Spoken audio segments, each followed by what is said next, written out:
भारत के पास खुद का सामरिक पेट्रोलियम भंडार महज 9.5 दिनों का बचा है। ओवैसी ने बॉयकॉट की संस्कृति और खाड़ी देशों से तेल आयात के विरोधाभास को घेरा। नफरती प्रोपेगेंडा की बजाय ऊर्जा सुरक्षा जैसे असल मुद्दों पर ध्यान देने की नसीहत। क्या आप जानते हैं, अगर आज खाड़ी देशों से तेल आना बंद हो जाए तो भारत कितने दिन और चलेगा? ओवैसी के दावों ने दिल्ली के गलियारों में हलचल मचा दी है। नमस्कार, मैं हूं अर्चित और आप देख रहे हैं समर इंडिया। देश की ऊर्जा सुरक्षा और तेल की कीमतों को लेकर सियासी पारा अचानक बढ़ गया है।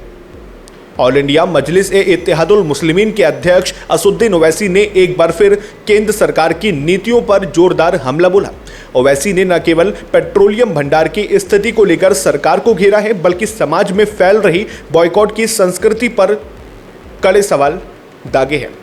ओवैसी ने सरकार के बड़े बड़े दावों को चुनौती देते हुए कहा कि भारत के पास खुद का स्ट्रैटेजिक पेट्रोलियम रिजर्व सिर्फ 9.5 दिनों का ही है।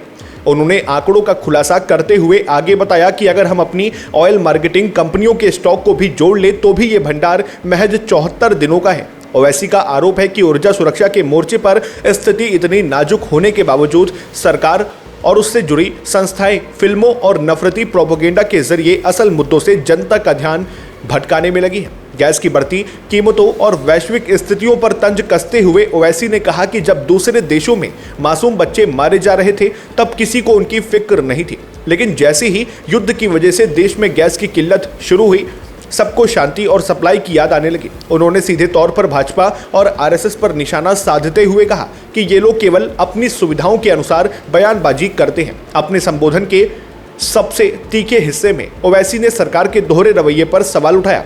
उन्होंने पूछा, सिनेमा हॉल में बैठकर आप कसम खाते हैं कि मुसलमानों से कुछ नहीं खरीदेंगे, तो फिर खाड़ी के मुस्लिम देशों से तेल और गैस क्यों खरीद रहे हैं? क्या वहां आपका राष्ट्रवाद आड़े नहीं आता? ओवैसी ने दो टोक शब्दों में कहा कि एक तरफ देश के भीतर नफरत फैलाना और दूसरी तरफ उन्हीं देशों पर ऊर्जा के लिए निर्भर रहना जिन्हें आप राजनीति का निशाना बनाते हैं, यह देश के लिए ठीक नहीं है। उन्होंने अंत में चेतावनी देते हुए कहा कि यह दोहरा रवैया देश के हित में बिल्कुल नहीं होगा। ओवैसी के इन सवालों ने अब एक नई बहस छेड़ दी है कि क्या हम वास्तव में ऊर्जा सुरक्षा के प्रति गंभीर हैं। फिलहाल इतना ही। लाइक करें, शेयर करें और सब्सक्राइब करें समर इंडिया को। फिर मिलते हैं एक और नए अपडेट के साथ। तब तक के लिए नमस्कार, जय हिंद, जय भारत।